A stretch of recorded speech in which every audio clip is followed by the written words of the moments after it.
Let's just jump right into it. That phone you're probably holding right now, the one that cost a small fortune, well, it has a secret. It's got a kill switch, a scheduled expiration date.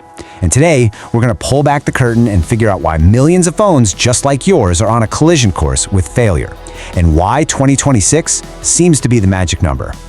This right here, this is the bombshell that kicked off this whole investigation.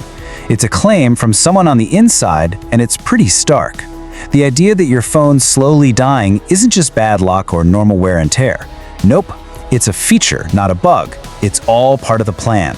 So why this specific year? What's so special about 2026 that makes it the finish line for so many phones bought in the last couple of years?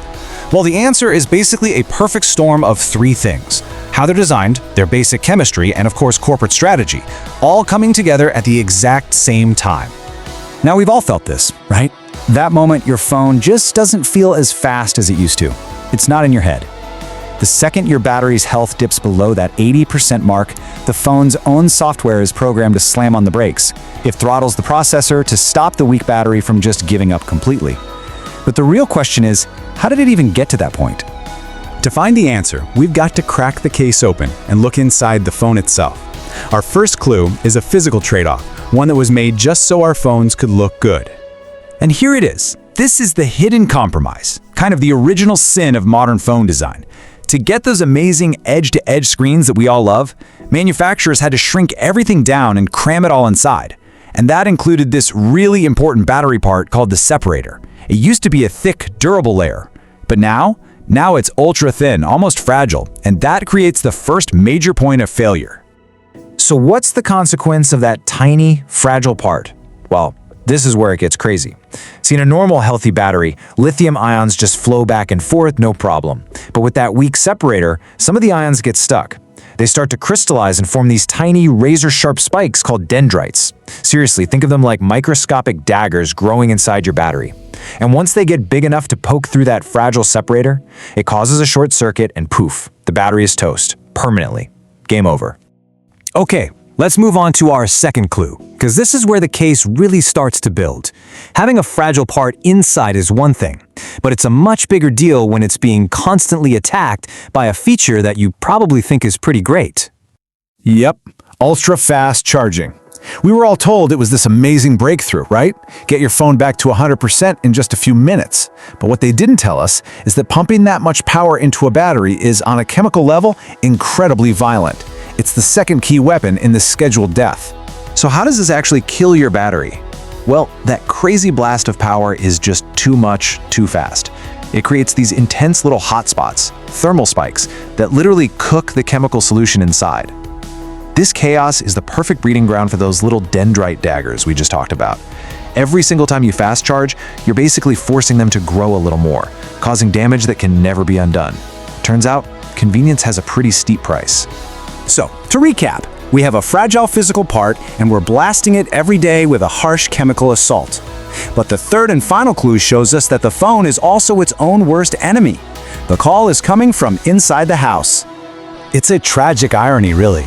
The very chips that make your phone feel so powerful and fast, the GPU for gaming, the NPU for AI stuff, they get incredibly hot.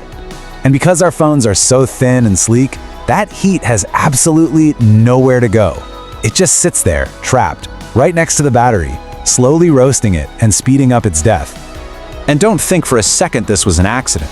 It was a deliberate choice. The engineers prioritized making the phone feel incredibly fast right out of the box. Those quick burst speeds are really impressive. But they did it by sacrificing the kind of stable, long-term cooling that would have actually protected the battery. They chose short-term thrill over long-term health. Okay, let's put all the pieces together. A fragile separator, destructive fast charging, internal heat sabotage. These aren't just a series of unfortunate events, they are choices. So we have the how it's all happening. Now we have to ask the big question: why? What could possibly be the motive for building this whole system of failure? And the motive, as it turns out, is a cold, hard, calculated business decision. The industry figured out it's way more profitable to essentially rent you hardware than to sell it to you. So they shifted from the old model of selling one durable device to what you can basically call a hardware subscription. Your phone's predictable, chemically timed death isn't a flaw in this new model. It is the model. It's the engine that guarantees you'll be back in 2 or 3 years for your next upgrade. And they make sure you stay in that subscription with a bunch of traps. They use special chips that will brick your phone if you try to use a cheaper third-party battery. They use that software throttling to make your phone feel painfully slow right around the time your contract is up. They systematically shut down every way you could possibly escape, making a $1,000 upgrade feel like the only easy option. It's a pretty cynical system, I know, but understanding how it works is the first real step to fighting back. So, what does all this mean for you, and how can you actually break this cycle? First off, knowledge really is power here. Go into your settings and keep an eye on your battery's health. Second, you can slow down the damage. Try not to leave your phone baking in a hot car, and maybe don't use the super fast charger every single day.